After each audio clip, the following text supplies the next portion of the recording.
So many of us are familiar with Mother Teresa's life from media coverage of her ministry in Calcutta, India. She was born in Macedonia in the early 20th century, and her life spanned most of that century. You know, I tell students when we talk about Mother Teresa that she really puts me to shame, because at 13, 14 years of age, she knew she wanted to be a missionary nun.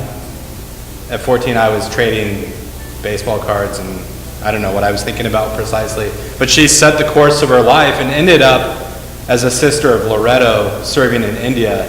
I was very happy as a teacher, very skilled as a teacher. She ended up the headmistress at a school there in Calcutta. But through the experience of the extreme dire poverty that she saw there, she was really challenged to step out of that comfortable zone. And later on in life, in her 30s, she heard her second call from Jesus to serve among the poorest of the poor. So Mother Teresa spent the last years of her life, a long span, ministering to those who were at death's door, the poorest of those who had been discarded by society, and of course had a wider impact to the point where she was awarded, for instance, the Nobel Peace Prize and would gain high honors for the great work that she did there in India. You know, Bud, you talk about being put to shame as, a 14-year-old, that she already knew what she wanted to do. What I think is, of course she does very wonderful things that I could never imagine doing. I can imagine it, but maybe don't have the willpower to. But I think chief among them is she was already doing work that would exceed what many of us do. Moving to a completely different part of the world and teaching with the Loreto sisters was not somehow a slacker's job.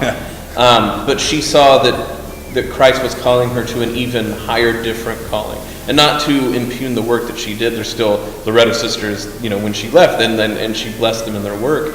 But to imagine being well into your life that's a good service and still being willing to answer the call to be called to something else, that takes great faith that I don't imagine many of us find easy to imagine. Yeah, the old saying, let no good deed go unpunished. You can really see this in Mother Teresa's life, where after she founded the Missionaries of Charity, she actually, and heard that second call from Jesus, she struggled with feelings of, like praying and not hearing God's response, and sometimes just feelings that on the surface we would name as depression.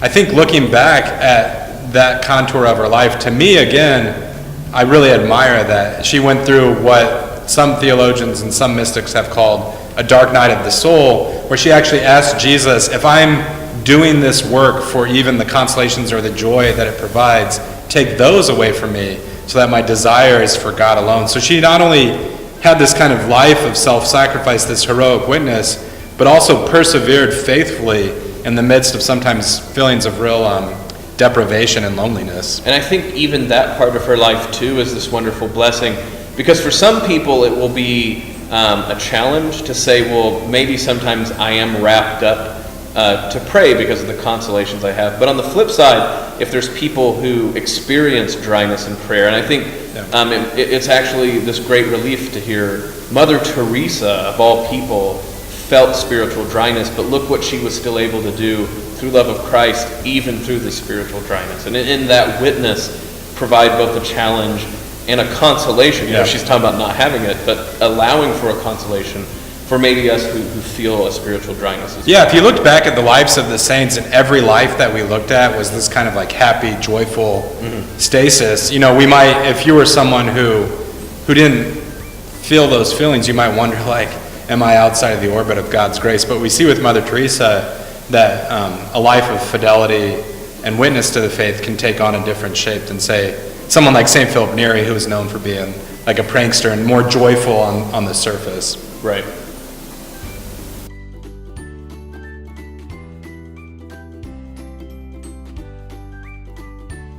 To me, that specific quote is a testimony to Mother Teresa's humility. We look at her works, and for myself, it's difficult to imagine living a life like that. It really strikes me as a very heroic witness. But I know as human beings, we have this temptation that I want to do the great work, and I want to accomplish something great.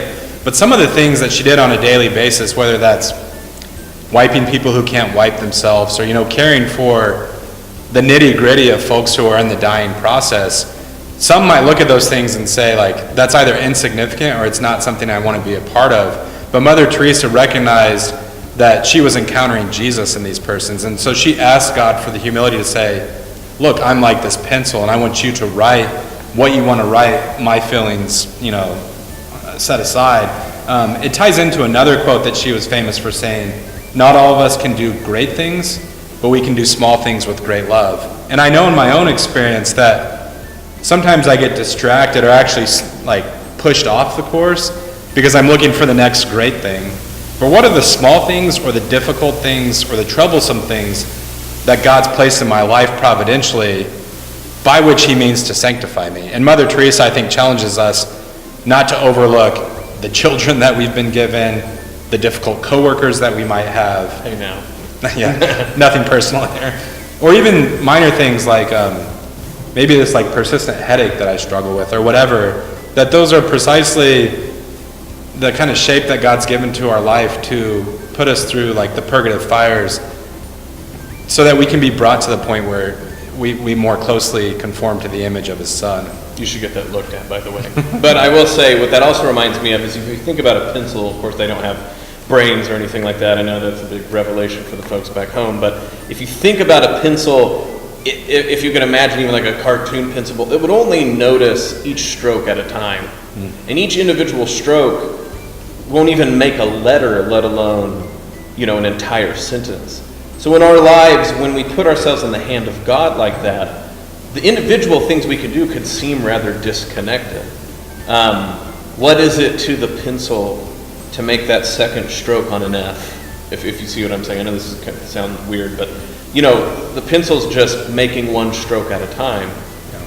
But it's at the end of our life when we've put ourselves in the hand of God and allowed God to move us, that we can look back and realize that those strokes, considered independently, maybe not making sense, are actually drawn together into a coherent message that becomes a message other people can read. And that's the difficulty about faithfulness in the moment. And I think that goes so well with everything about Mother Teresa, not having the consolation and things like this, is in individual moments in our life, trusting in God and doing his will, they might not make sense in that one stroke. Why are you having me do this, God? I could be doing all sorts of other things. But if we allow ourselves to be moved by the hand of the Master, in the end, all of those strokes go together to make not only a message, but a love letter that God shows through his saints how much he loves the world. But it's hard in the moment to see the bigger picture. But there is one. Yeah. And it's not only coherent, but beautiful and poetic, etc. I think in that regard, her quote about being a pencil in the hand of God, that folds into another thing that she said, where she said she felt called not to be successful, but to be faithful. We're called not to be successful, but to be faithful. I know we've had some of our students read a book by Boethius, a famous philosopher from the early Middle Ages. And Boethius said that we have to distinguish between fortune and providence. And thank God we're not called to be successful, because we don't have a lot of control over the direction of our lives. And if you were to judge the merit of each life witness on the basis of how much money a person made, how much honor they gained, or even how many converts they brought to the faith, that'd be a tough, if not impossible, task to live up to. But Mother Teresa said our focus isn't on success, and it's certainly not on controlling our lives, but on doing faithfully the task that God's placed before us. And that's a daily challenge, but I think Mother Teresa could affirm that quote because she saw herself as a little pencil in the hand of God. And so she saw her life as a story being written by God, not one that she necessarily had control over all of the details.